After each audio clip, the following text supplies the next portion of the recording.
Vítejte v samotném srdci Ostravy před obchodním domem Ostravica Textilia, který býval nejluxusnějším obchodním domem v celé republice. Pojďte se s námi podívat, jak vypadá dnes, rok před jeho plánovaným znovu otevřením.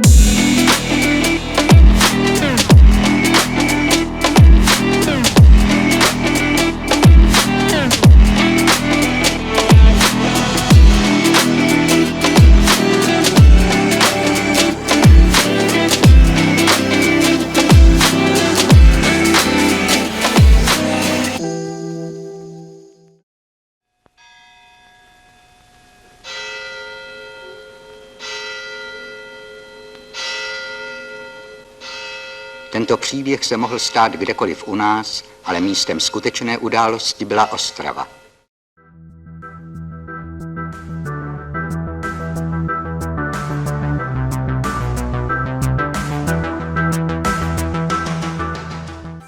Jediná stavba stála u zrodu nejhonosnějšího obchodního domu v tehdejším Československu. V Proluce po zbořeném neorenesančním činžovým domě byla koncem 20. let vystavěna budova nová. Ve stylu art deco, vykládaným mramorem a sklem a obložen kamennými deskami, tu vyrostl obchodní dům Textilia. Budoucí návštěvníky už tehdy lákal obchodní značkou vpletenou do výplně balkonových zábradlí, velkým písmenem T. Vnitřním prostorám pak vévodil reprezentativní dvojramenné schodiště uvnitř obrovského oválného světlíku, který propojoval všechna patra. Prvním zákazníkům se brány Nové Textilie poprvé otevřely 3. března 1930.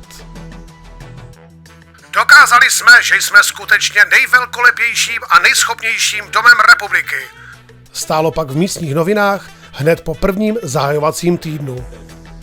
Jakkoliv monumentální a rozměrné byly dosavadní prostory, už o 4 roky později byl přikoupen sousední nárožní nájemní a obchodní Šmelcův dům.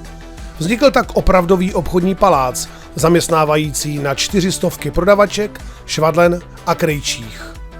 Při bombardování Ostravy v roce 1944 byl ale obchodní dům přímým zásahem téměř srovnán se zemí, a to hned 2krát. Pevná konstrukce ale nápor naštěstí vydržela a tak mohl být po osvobození obnoven.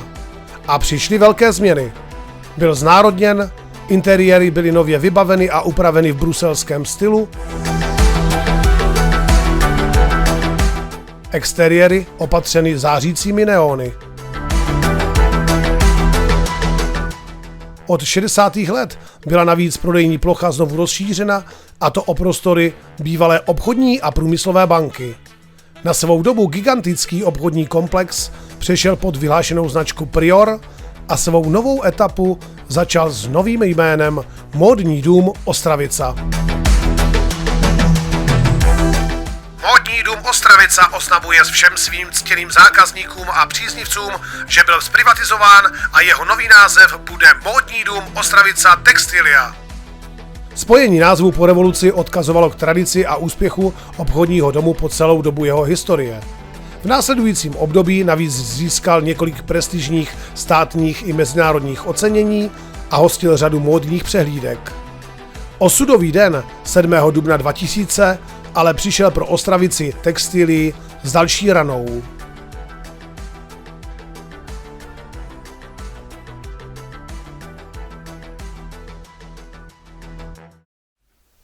Byl jsem členem Svazu záchranných brigád kinologů a jednoho dne mi zavolali telefonem k sousedovi, že v Ostravě spadla Ostravice, dům Ostravice.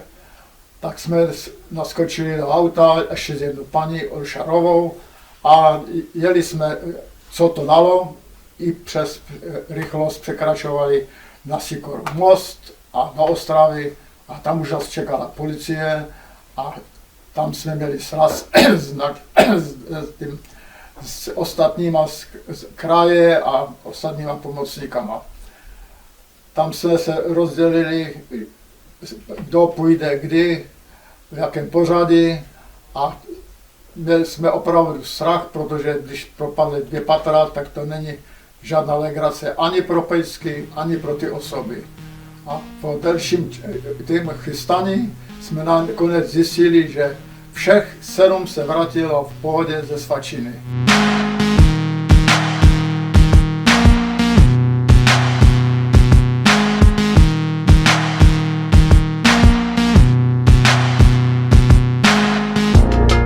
Řeč byla o 7 stavebních dělnících, kteří si naštěstí zrovna udělali občerstvovací přestávku od probíhající rekonstrukce. Nepovolené rekonstrukce, při které byla neodborně odstraněna nosná zeď a tím narušena statika celé budovy. Stropy prvního poschodí vydržely jen zázrakem a nakupující zákazníci i zaměstnanci tak katastrofu také přečkali bez újmy. K havárii byli přivoláni i kinologové, hasiči, báňští záchranáři a hrozilo zborcení celého nárožního domu. Ostravice Textilia byla uzavřena a přestože byla později opravena a staticky zajištěna, k jejímu dlouhodobějšímu otevření již nedošlo.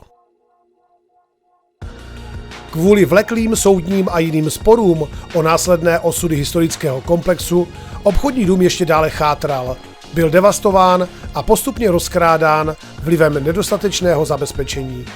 Petice, demonstrace ani jiné akce za záchranu perly Ostravy nebyly nic platné. Změna přišla až v roce 2016.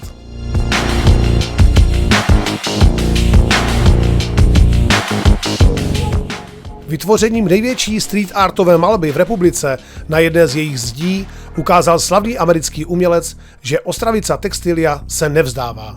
Pro dívku Meredith se ihned vžilo jméno Madonna Ostravice a stala se pro místní nadějí. Nový majitel pak konečně vyslyšel jejich volání a na červen 2023 naplánoval otevření kulturně kreativního centra s 2 kluby, útulnou kavárnou i malým divadlem. Vyhlášený módní dům tak po 3. a snad už naposledy povstane ze sutin a bude znovu ozdobou významného krajského a univerzitního města.